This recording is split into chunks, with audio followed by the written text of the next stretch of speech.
Vous n'avez plus besoin de vous balader en forêt à la recherche d'un fond vert afin de pouvoir supprimer l'arrière-plan de votre image. Aujourd'hui, avec Remove Background, vous pouvez supprimer en 5 secondes l'arrière-plan de votre image. C'est tout de suite après le générique.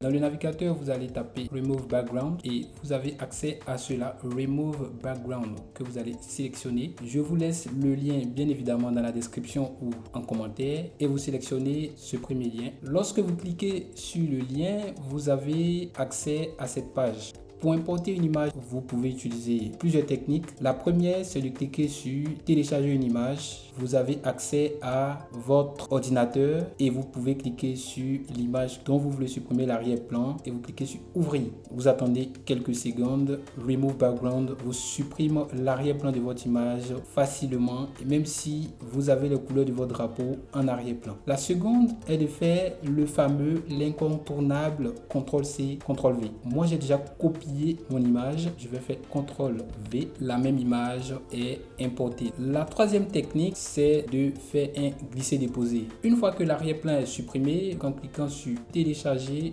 vous avez votre image qui est téléchargée directement sur votre ordinateur. Supposons que après la suppression de l'arrière-plan de votre image, vous n'êtes pas satisfait du résultat, c'est-à-dire qu'il y a certaines parties qui n'ont pas été supprimées alors que ces parties-là devaient être supprimées. Ne vous inquiétez pas, Remove Background vous donne la possibilité de retoucher le résultat. Pour modifier le résultat, vous allez cliquer sur modifier. Vous avez accès à cette interface là avec l'image et l'arrière-plan supprimés. Donc nous sommes déjà sur arrière-plan actuellement. Vous pouvez faire un zoom avant ou un zoom arrière pour pouvoir avoir accès à certaines parties de votre image. Vous pouvez cliquer sur effacer / restaurer. Vous avez accès à ceci. Vous pouvez effacer certaines parties en cliquant sur effacer. La taille de la brosse peut être modifiée avec ce curseur. En cliquant sur restaurer, vous allez pouvoir restaurer certaines parties de l'image qui ont été supprimées. Le fond de l'image est blanc, donc on ne pourra vraiment pas restaurer quoi que ce soit. Je n'ai pas forcément pris le bon exemple, mais je vous le dis, je l'ai déjà essayé, ça marche. Vous pouvez effacer des parties qui n'ont pas été effacées alors que